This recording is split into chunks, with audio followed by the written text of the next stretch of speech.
হাগ্ৰামাৰ দাদাগিৰি নচলিব ইয়াত কোনো চামচুন্দিৰ দাদাগিৰি নচলিব বিটিচিত এতিয়া আৰু হাগ্ৰামাৰ দাদাগিৰি নচলে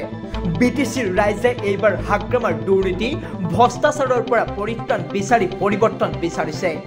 আজি উদালগুৰি জিলাৰ অন্তৰ্গত 5টা বিটিচি পৰিষদীয় সমষ্টিক সামৰি ইউপিপিএল দলৰ বৃহৎ বাইক ৰেলীৰে ওলোৱা পৰিৱৰ্তন যাত্ৰাত সংগতি মাজপাতত এইদৰে কয় ইউপিপিএল প্ৰধান প্ৰমোদ বড়ুৱে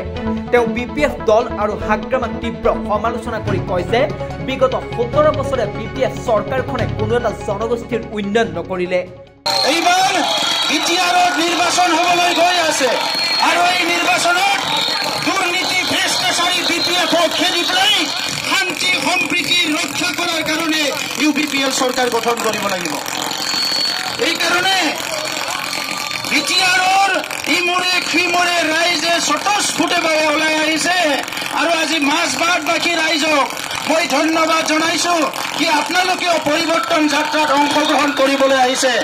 এইবাৰ দুৰ্নীতি ভ্ৰষ্টাচাৰ যিসকলে দমন নীতি চলালে 17 বছৰে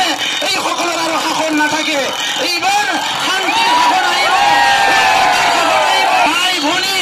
গৰীব মানুহৰ টকা খালে সেই দুৰ্নীতি ভ্ৰষ্টাচাৰী এইসকলক আজি আমি যেনেকে নহওক আইনৰ আওতাত আমি শাস্তি দিব লাগিব বিটিআৰত আৰু কোনো ভয় নাই ইয়াত কোনো হাগ্ৰামাৰ দাদাগিৰি নচলিব কোনো এটা জনগোষ্ঠীকে সম অধিকাৰ প্ৰদান নকৰিলে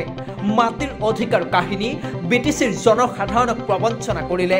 হাগ্ৰামা মহিলাৰীয়ে 17 বছৰে অকল নিজৰ অংগহী বংগহী আৰু জিএম সকলক লগত লৈ দুৰ্নীতি ভ্ৰষ্টাচাৰত লিপ্ত হৈ সম্প্ৰতিৰ পাহাৰ গঢ়িলে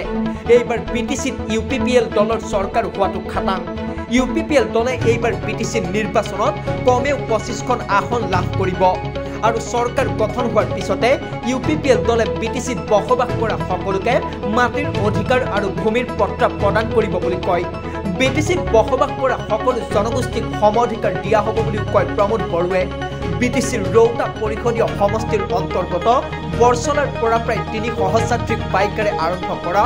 আজিৰ এই পৰিৱৰ্তন যাত্ৰা উৰাণ হৈ মাজবাটত প্ৰৱেশ কৰি ঘৰচি ঘাট হৈ ৰৌতা ওলাই তাৰ পাছত উদালগুৰি হৈ হৰিশিঙা আৰু হৰিশিঙাৰ পৰা